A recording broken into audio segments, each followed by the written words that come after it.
So guys, welcome back to my YouTube channel. Jadi di video kali ini kita bakalan ngebahas tentang mengatur hidup, menjadikan hidup lebih tertata.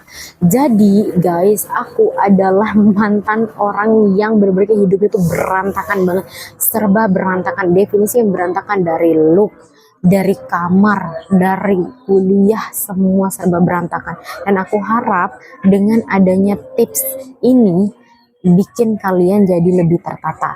Sebelum kamu melanjutkan untuk menonton, jangan lupa menekan tombol subscribe, like, dan komen. Yuk kita langsung lanjut aja. Pertama tips aku adalah rapikan kamar. Bener-bener rapikan kamar guys ya, karena kamar itu adalah tumpuan kalian untuk hidup. Meskipun kalian lagi tinggal di rumah orang tua kalian, tapi usahakan kamar kalian sendiri itu rapi. Serapi itu bener-bener harus wangi, bersih. Kalau nggak wangi ya udah pokoknya bersih dan nggak ada bau-bau aneh lah. Nah, bau-bau aneh itu kayak bau busuk, bau pakaian nggak dicuci, bau keringat, apa lain sebagainya.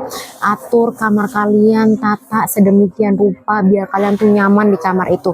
Karena kalian akan mulai mood kalian dari kamar kalian. Karena kalian bangun tidur, kalian dari kamar. Mau tidur kalian dari kamar, dan kamar ini bener-bener kayak fatal banget kalau sampai berantakan menurut aku pribadi ya guys ya. Karena dari merapikan kamar kayak bener-bener kayak hidup kita tuh bisa ditata kalau udah kamarnya rapi dulu gitu ya. Yang kedua adalah rapiin baju, tata. Aku dulu guys ya, aku nggak tahu apa itu cocok-cocokan baju dan lain sebagainya. Aku tuh baru tahu gimana cara pairing, kayak warna itu harus ketemu warna ini, atasan ini harus ketemu sama bawahan ini, harus ketemu sama ini. Dan aku butuh waktu yang sangat lama untuk menyadari bahwa aku tuh ternyata harus bener-bener kayak menata pakaian aku, style aku, OTD aku. Karena itu yang mempengaruhi, mau nggak mau, yang mempengaruhi mood aku terhadap diri aku sendiri dan cara orang memperlakukan aku. Kalau aku misalnya pakaiin diri aku kayak baju-baju lungset yang sobek, yang kumuh misalnya, terus keluar ketemu orang tidak akan merespon dengan baik karena kita sendiri tidak menjaga penampilan, tidak menjaga diri kita gitu loh. Jadi aku saranin banget untuk kamu tetap atur pakaian kamu, cari warnanya, cari atasannya, cari bawahannya. Jangan sembarang dipakai, jangan berantakan, jangan pakai pakaian yang sobek, jangan pakai pakaian yang enggak layak. Pakai semua hal yang membuat kamu terlihat lebih baik. Yang ketiga, yang selanjutnya adalah guys ya, di hidup ini bukan tentang apa yang kita kerjakan besok, atau bukan tentang apa yang kita kerjakan minggu depan, atau bukan apa yang kita kerjakan di bulan depan atau tahun depan atau 5 tahun lagi. Enggak, apa yang kita kerjakan hari ini. Jadi dari pengalamanku pribadi, aku sampai akhirnya bisa merubah diriku yang berantakan banget, yang gemuknya luar biasa, yang malesnya luar biasa, sampai hari ini menjadi seorang yang disiplin untuk diri aku sendiri. Itu hanya karena menata satu hari, menjadwalkan satu hari aku tuh maunya apa, mau ngelakuin apa, urutannya tuh apa yang duluan, apa yang nanti, apa yang bisa dilakuin besok. Jadi tata itu dulu sebelum akhirnya aku menyadari itu. Aku tuh bener-bener hidup kayak seberantakan itu, bener-bener kayak ya udah hidup aja kemana aja dan gak teratur ini gitu loh. Jadi kalau buat kamu yang masih bingung untuk nata hidup, coba tata satu hari dulu. Hari dimana kamu hidup hari ini. Karena nggak ada hadiah terindah dari Allah selain hari ini guys ya. Hari ini adalah kesempatan. Jadi tata hari ini dengan baik, lakuin hal-hal baik gitu. Yang selanjutnya adalah atur jam bangun dan atur jam tidur. Ini banyak banget yang ngeremehin. Aku bener-bener kayak banyak banget yang definisi yang ngeremehin jam tidur, jam bangun.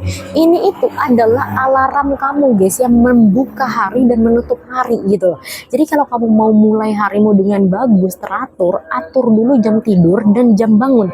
Kalau misalnya jam tidurnya berantakan, otomatis jam bangunnya akan berantakan juga, pasti kesiangan gitu loh kalau begadang terus. Kalaupun begadang terus bangun pagi, pasti badan akan ngerasa capek karena badan tidak mendapatkan apa yang dibutuhkan.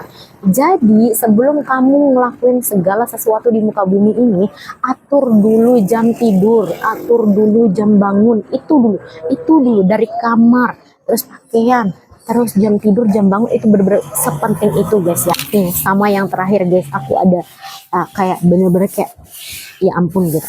Dulu pas aku berat badan di 82, aku bener-bener kayak ngerasa badanku tuh secepat itu untuk bau keringat dan gak nyaman kalau deket-deket orang kalau lagi keringetan. Ternyata setelah aku atur, aku diet, aku tata, disiplin, mandi, rutin, ganti baju 1 kali sehari dan lain sebagainya, itu bikin aku senyaman itu sama diri aku sendiri gitu loh. Sekarang aku mau bilang ke kalian, atur diri kamu biar bersih. Atur berbersih, tata itu kamu sama diri kamu, jangan bau badan, jangan bau badan, karena kalau udah kamu bau badan bener-bener buka bumi, siapapun bahkan semut pun yang mau cari nafkah dari kamu lari, nyamuk pun itu bakal lari dari kamu. Jadi jangan sampai bau badan, usahain untuk tetap wangi. Kalau nggak bisa wangi, setidaknya tidak ada aroma busuk dari badan ya, setidaknya tidak ada aroma busuk dari kamar, dari diri kamu, dari baju. Jadi tetap wangi gitu loh guys ya. So guys, thank you banget udah nonton video aku. Jangan lupa tekan tombol subscribe, like, dan komen, karena kedepannya kita akan banyak ngebahas tentang berbagai macam hal. Bye bye.